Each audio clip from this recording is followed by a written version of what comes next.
average American receives 2,500 messages a day. And desk professionals spend an average of 43% of their time in meetings, on the phone, and in email. So you don't have to tell your audiences everything you know. They can't absorb that much information.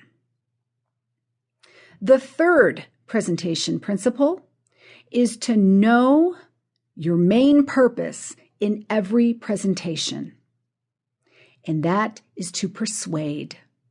It's to get your audiences to change their behavior, to take away your message and do something.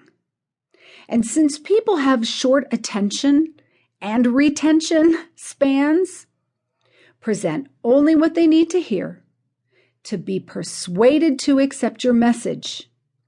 Each time you want people to react in response to your message. Perhaps you want them to change a behavior or purchase something. What is your ultimate goal?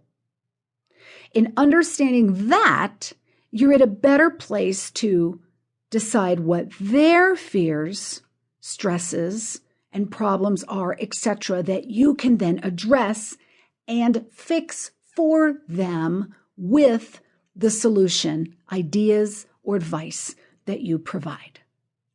So I want to go over first preparation.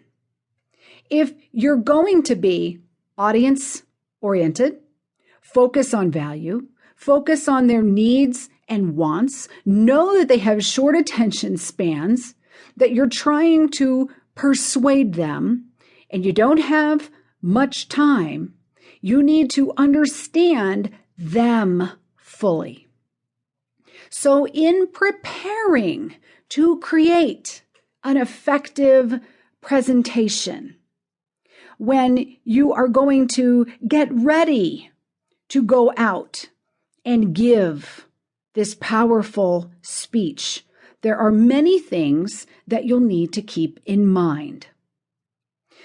I've always said there are only 3 types of presentations you can give: the one you plan to give, the one you gave, and the one you wish you would have given.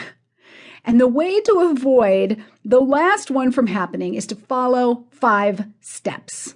Number 1, develop your objectives. What do you want them to do? Very simple. What are you trying to accomplish? What kind of reaction do you want to get from them as a result of your time with them? For example, my objective here is to present some skills that you can use to strengthen your ability to deliver high-impact presentations. Very simple. So what is that main goal? In my work as a productivity expert, when I go out and give presentations, I'm speaking about productivity. That's my brand, my niche as the productivity pro. So my goal is generally to get participants to increase their productivity, to do something differently, whether it's prioritizing or scheduling or organizing or reducing interruptions. So you need to first know what this goal is and say it by the end of this presentation. Audience members will, what? Leave understanding a different array of products and how to use them to reduce wasted time, to get the HR team to agree to allow us to set up a display in the employee cafeteria. Whatever that main goal is, you should be able to state that. Second tip in preparing: analyze the audience carefully. Who are your listeners? Remember that a good presentation is audience-centered. So what is their perspective? What stresses them out? What is the pain that you can fix? And I spend a lot of time gathering this information before I go stand in front of any audience. What's the backstory? Can I get names? Can I see titles? If you don't know, of who will be in the audience. What do they do? What are their